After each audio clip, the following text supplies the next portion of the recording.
सरफरोशी की तमन्ना अब हमारे दिल में है। देखना है जोर कितना बाजुए कातिल में है। शहीद भगत सिंह, जिन्हें 23 मार्च 1931 को 23 वर्ष 5 महीने और 23 दिन के अल्प आयु में ब्रिटिश सरकार द्वारा सुखदेव और राजगुरु के साथ फांसी की सजा दी गई। अगर भगत सिंह चाहते तो माफी मांगकर फांसी से बच सकते थे, लेकिन मातृभूमि के इस सच्चे सपूत को झुकना पसंद नहीं था। उनका मानना था कि जिंदगी तो अपने दम पर जी जाती है, दूसरों के कंधे पे तो जनाजे उठा करते हैं।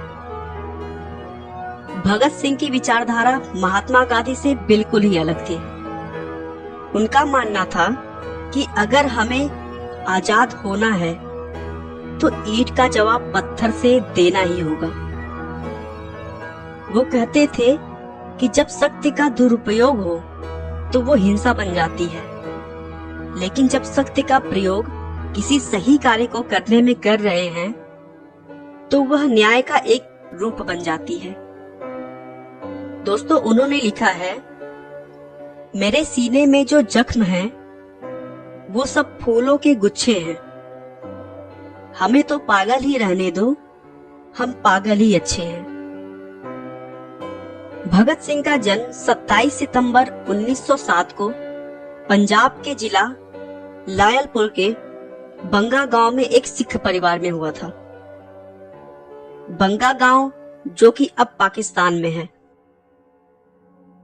भगत सिंह का जब जन्म हुआ था तब उनके पिता सरदार किशन सिंह और उनके चाचा अजीत सिंह और स्वर्ण सिंह अंग्रेजों के खिलाफ खड़े होने के कारण जेल में बंद थे। भगत सिंह के पैदा होने वाले दिन ही उनके पिता और चाचा को जेल से रिहा किया गया था। इस बात से भगत सिंह के घर में खुशियां और भी बढ़ गई थी।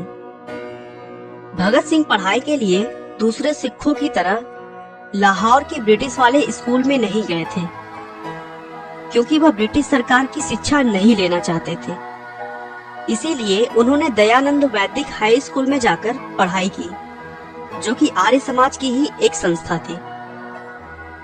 1919 में जब केवल वह 12 साल के थे, उस समय जलियांवाला बाग में हजारों बेगुनाह लोगों को मार दिया गया। उनके दिमाग में यह बात ठेस कर गई थी।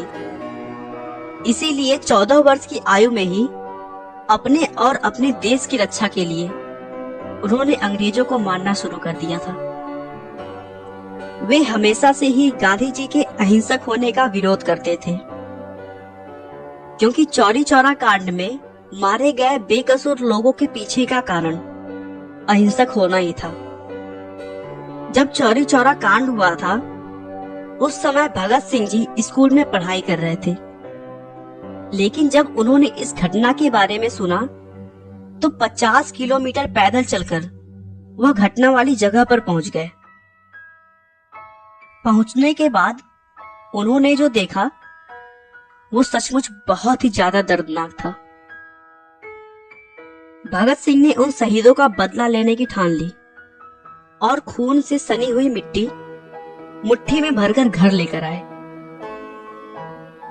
उसके बाद से ही भगत सिंह ने युवाओं को इकट्ठा करना शुरू कर दिया और एक अभियान की शुरुआत की, जिसका मुख्य उद्देश्य ईंट का जवाब पत्थर से देकर ब्रिटिश राज्य को खत्म करना था।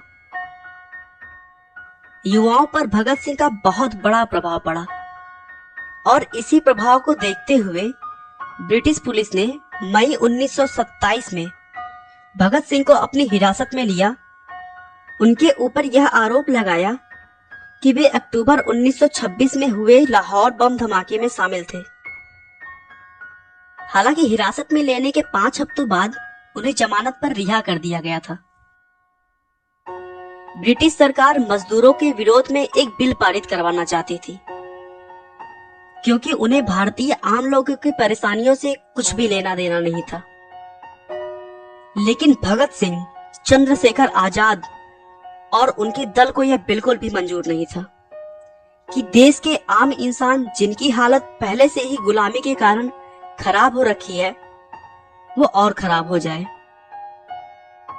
इसी बिल का विरोध करने के लिए भगत सिंह और उनके साथी बटुकेश्वर दत्त ने दिल्ली की केंद्रीय असेंबली में 8 अप्रैल 1929 को बम फेंके।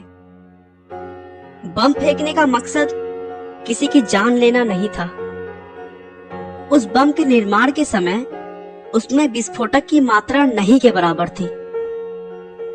उनका मकसद केवल बम के आवाज से ब्रिटिश लोगों को डराना था ताकि वह बिल पास न हो सके।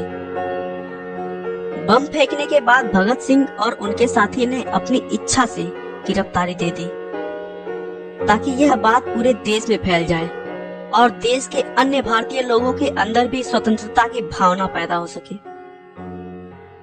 देश की आजादी के लिए अपनी जान की परवाह किए बिना लड़ने वाले स्वतंत्रता सेनानी भगत सिंह, राजगुरु और सुखदेव को 23 मार्च 1931 की शाम करीब 7:33 पर फांसी दे दी गई और मात्र 23 वर्ष की छोटी उम्र में इस वीर सपूत ने हंसते हंसते फांसी के फंदे को चूम लिया